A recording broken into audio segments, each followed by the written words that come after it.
everyone, I'm Soumya Gupta, and I, along with Arsalan and Ronak, are part of the Data Detectives team. And today, I'm excited to present our project, Safeguarding NYC, Analyzing Crime Patterns Using Big Data. The following will be the agenda of our presentation. Talking about the project, it aims to provide a comprehensive analysis of NYC's crime data from multiple sources.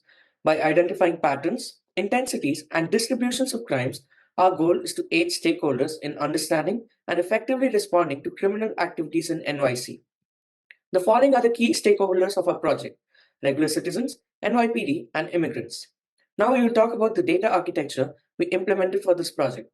We have set up an end-to-end pipeline where we have used ELT architecture, that is extract, load, and transform, instead of the traditional ETL architecture. The architecture has three main phases. The first is data ingestion, where data is automatically loaded from Google Cloud into Snowflake using Airbyte. The second phase is the data storage and transformation, where we follow a medallion architecture consisting of three layers: bronze layer with the unprocessed data, silver layer that has the processed data, and gold layer with the business data. The third and the last phase is data visualization, where we derive meaningful insights and analysis. In our data architecture, we have used the following tools across the three phases. In the first phase of our data architecture, that is data ingestion, we use four datasets, namely use of force incidents, subjects, shooting incidents, and stop, question, and frisk, which contain 218K records in total. We loaded this data to Snowflake from Google Cloud using Airbyte. The second phase is the data storage and transformation phase. As explained previously, we adopted the medallion architecture. The architecture has three layers: bronze, silver, and gold. Bronze layer has the unprocessed data, which is then processed using various techniques and sent to the silver layer. The silver layer has the processed data of all individual datasets, which is then merged and sent to the gold layer. The gold layer is the final layer, which comprises business data that is used for data visualization. The transformation phase involved rigorous data cleaning and preparation. Now I will hand it over to my teammate Asanan, who will talk about the key insights we have discovered. Our comprehensive analysis has uncovered interesting insights into the crime dynamics of New York City. A key finding of our study is the correlation of NYPD's inspection practices with shooting incidents. Over the years, there has been a clear pattern of shooting incidents where it is observed that the number of shooting incidents gradually increase from 8 a.m. in the morning and reach a peak in the night around 10 to 11 p.m. This pattern has a similar correlation with the search and frisk patterns observed during the same time period. This also goes on to show that the dip patterns observed, especially during the early mornings, might not be due to the missing data, but could be due to the patterns of crimes during the same time period. In the next segment, we closely examine the impact of NYPD's inspection practices on shooting incidents in the last 6 years. We observed a clear trend. As frisks increase, shootings tend to decrease, and as frisks decrease, shootings tend to increase. This inverse relationship highlights the deterrent effect of active policing measures on gun-related crimes.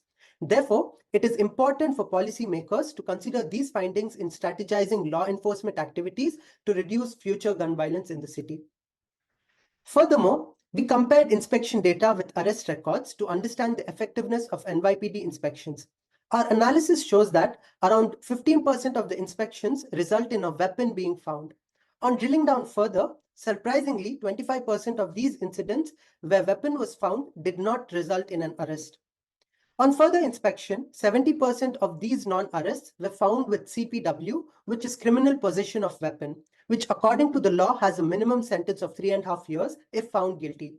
Moreover, 70% of these suspects were let go by sergeant-ranked officers. Therefore, we suggest looking deeper into the reasons for not arresting suspects and implementation of checks by superiors before releasing suspects of heinous crimes. Now I will hand it over to my colleague Ronak, who will talk about the other interesting insights that we found, the challenges that we faced, and he will be concluding the presentation. Moving on, our year-on-year analysis sheds light on the distribution of crime across different racial groups in New York City. A notable aspect of our findings is the correlation between the race of shooting perpetrators and the discovery of weapons and how this impacts NYPD's search and frisk practices among different racial groups.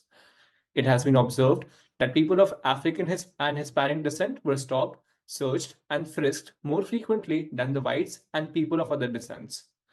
Now, our neighborhood analysis focuses on identifying areas with a high incidence of shooting cases. In the graph, We can see the neighborhoods with the most shooting incidents coming from Brooklyn, with East New York being the top one, which also saw a rise of 97% over the last 5 years. We then analyze the shooting incidents on the geo map, which can show incidents on the street level. In the short video of our implementation, we can see the majority of cases coming from Brooklyn. Going deeper, we can see some of the incidents which happened on DeKalb Avenue, which is quite close to the Brandon campus.